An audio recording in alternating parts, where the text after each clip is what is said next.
Assalamualaikum teman-teman semua. Kali ini saya berada di rumahnya Mas Arifin. Nah, Mas Arifin ini memang salah satu tokoh muda tani, Mas ya. Ya. Tokoh muda tani Desa Banyumanis, Kecamatan Donorejo. Nah, sudah sekian lama nanti kita ngobrol ke Mas Arifin tentang ketertarikannya di peternakan ayam gitu. Nanti kita bicara banyak tentang bagaimana sampai menentukan usaha ayam itu seperti apa. Mas Arifin ini ketua kelompok tani juga, Mas ya? Kelompok tani, Pak. Kelompok tani. Kelompok tani apa, Mas? Karya Tunggal. Karya Tunggal Desa Banyumanis.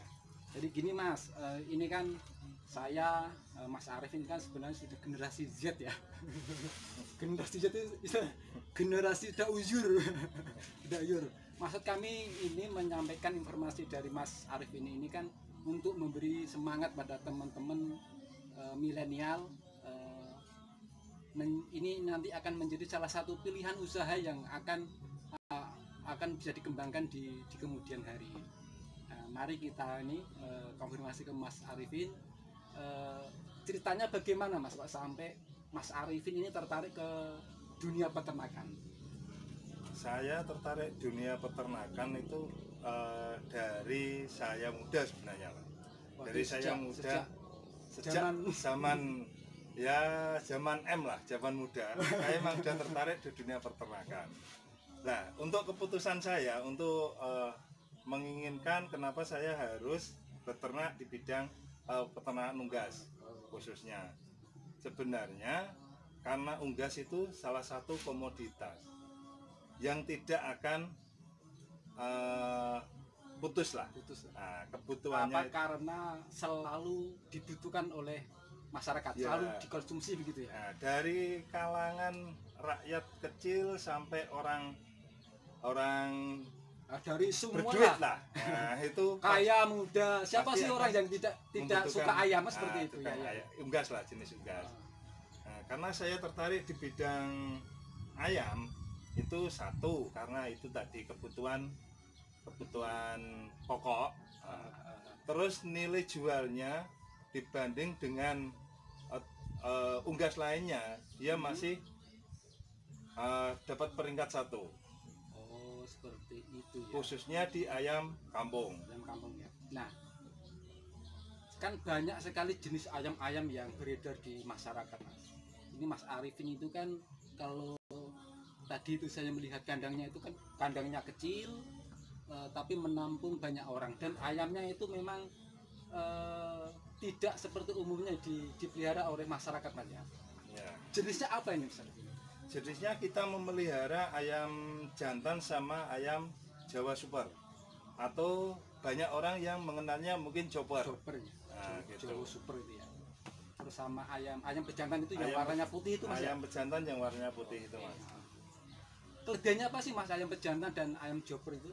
Satu kelebihannya kalau ayam pejantan emang kalau kita dibandingkan dengan ayam unggas boiler atau pedaging, kalau ayam pedaging emang panennya itu lebih singkat, Mas. Lebih pendek ya. Lebih pendek gitu. Kalau kenapa kita memilih ayam jantan sama ayam chopper, dia bisa dikasih pakan alternatif atau cara organik, Mas. Nah, ini yang menarik, ayam dengan pakan alternatif dan mengarah ke organik, begitu, Mas ya. Iya. Nanti kita lanjut bagaimana kupas tuntas, tapi jangan lupa subscribe dulu biar kami bersemangat untuk membuat konten-konten yang lain. Ini Mas Arifin, bisa dijelaskan kepada teman-teman semuanya bagaimana Mas Arifin itu mengelola peternakan ini, dari bagaimana DOC-nya mendapatkan, pemilihan DOC-nya sampai masa ya istilahnya nanti ayam itu ada masa starter dan ada masa finisher. Seperti itu. Bisa dijelaskan secara singkat, Mas? Kalau pemilihan yang utama pemilihan DOC, Mas. Kalau DOC kita emang lebih jeli karena kesuksesan dan keberhasilan itu diletak di DOC-nya. Nah, Kenapa kita mempercayakan DOC dari supplier atau relasi yang terpercaya, Mas, gitu. Berarti saat ini sudah punya langganan, Mas ya? Sudah. Nah, ini Mas, setiap usaha peternakan atau apapun itu kan masa-masa intinya embrio, ini masa-masa kecil ya, masa-masa kecil Yeah. itu kan masa yang paling riskan, masa-masa yang menentukan untuk keberhasilan. Resepnya apa, Mas? Resepnya jangan pantang menyerah dan putus asa. Oh gitu ya. Kita harus fokus, terus berinovasi. Ah, Nah, inovasi kita perlukan karena kesuksesan itu tidak datang begitu saja. Pasti ada ini rintangan. Mas, masa starter itu kan 0 sampai 21 hari kan masa Iya. starter. Apa yang diperlakukan ke ayam masa-masa starter itu? Masa starter kita memang masih belum berani menggunakan full pakan organik atau alternatif. Gitu ya. Alasannya kenapa? Karena dia masih masa-masa riskan, masa-masa rentan. Gitu ya. Satu, dia masa pertumbuhan. Kedua, dia masih antisipasi pembawaan dari penyakit dari penetasan itu sendiri, dari indukan. Dia belum mempunyai antibodi. Ah, jadi memang masa starter ini memang masa-masa yang riskan. Memang ini belum ditemukan pakan buatan sendiri yang bagus untuk masa-masa ini. Mas Arifin ini masih mempercayakan pada pakan pabrikan untuk memberikan suplemen, untuk memberikan gizi ke ayam itu. Kalau pakan pabrikan sudah ada semuanya di situ. Sudah ada Dari semuanya. Terus juga untuk menjaga imunitas, Mas. Apakah tetap ini dikasih vaksin, Mas? Kalau vaksin kita masih perlu karena untuk kekebalan ayamnya sendiri, Mas. Oh gitu ya. Oke, saya kira ada jelas Mas ya untuk yang masalah. Sekarang masuk ke masa ini Mas, masa finisher. Yang menarik tadi itu kan inovasi pakannya seperti apa, terus yang dikatakan organik itu bagaimana membuatnya, atau Mas Arifin itu buat sendiri atau ini Mas? Kita untuk masa finisher kita pemakai karena kita mengandalkan sistem maggot. Maggot itu Ingat, BSF. maggot itu BSF. BSF itu lalat yang hitam. Punya ya kayak semacam sindat lah kalau orang sini Ya bilang. kalau orang kampung desa sindat. Berarti ini ayamnya dikasih sindat Mas ya? Iya. Maggot itu ya. Oke, mantap ini. Sumber proteinnya dari situ, Mas. Ini salah satu kelebihannya peternakan Mas Arifin itu yang dikatakan semi organik sebenarnya, bukan organik murni, karena masa starter tadi kan belum berani ke modifikasi pakan, tapi masa finisher ini sudah memasuki masa boleh dikatakan organik Mas ya, masa Nah, pakai organik kalau masa finishernya. pakan yang diberikan apa saja sih Mas? Untuk pakan kita pakai fermentasi juga. Jadi fermentasi pada umumnya fermentasi kita menggunakan jagung sama katul sama ampas tahu. Nah, jagung ingat ya, jagung, katul, ampas tahu. Nah, sudah cukup itu. Sudah cukup itu. Difermentasi Mas ya? Fermentasi. Berapa hari fermentasinya? Fermentasinya kalau ayam karena dia mempunyai usus tunggal, kita memfermentasi hanya 3 sampai 4 hari. Nah, pakan itu difermentasi selama 3 sampai 4 hari. Nah, setelah itu dicampur dengan maggot, Dicampur dengan maggot kita konsumsikan. terus kita konsumsikan. Yang menarik lagi, ini kandang Mas Arifin itu kan bertingkat. Dan kandang Mas Arifin ini ada di tengah-tengah perkampungan. Tapi yang menjadi menarik lagi, kandang ini peternakannya tidak ada bau kotoran ayam. Seperti itu Mas ya. Iya. Kenapa? Ya, kita tanyakan. Kalau untuk mengantisipasi kandang, karena kita membuat kandangnya sistem baterai, Mas. Sistem bersusun. Sistem baterai. Nah, sistem bersusun. Lah, otomatis kotoran ayam kita tampung. Nah, kita tampung untuk pengurainya itu maggot itu tadi. Jadi maggot sebagai pengurai kotoran ayam, juga sebagai konsumsi pakan ayam. Nah, ini nanti kita akan ke lokasi langsung, tapi ini kita jelaskan secara umum. Jadi kandang baterai itu kandang yang bertingkat. Satu kotak itu populasinya 40 sampai 50. 40 sampai 50 ekor. Jadi bertingkat. Di antara kandang atas dan bawah itu ada tempat untuk menampung kotoran. Nah, kotoran itu dikasih benih bibit ya, dikasih bibit maggot, sehingga kotoran itu menjadi terurai atau dimakan itu terurai mas.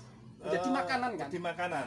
Kotoran ayam itu menjadi makanan maggot sehingga tidak sempat mengeluarkan bau karena sudah habis duluan, sudah dimakan duluan oleh maggot. Nah, maggot kalau sudah besar otomatis kan memakan semua kotoran itu, dan maggotnya bisa dicampur dengan pakan fermentasi tadi.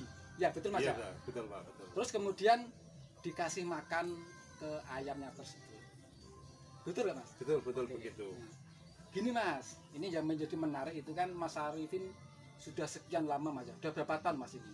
Sudah hampir 2 tahun. Nah, sudah 2 tahun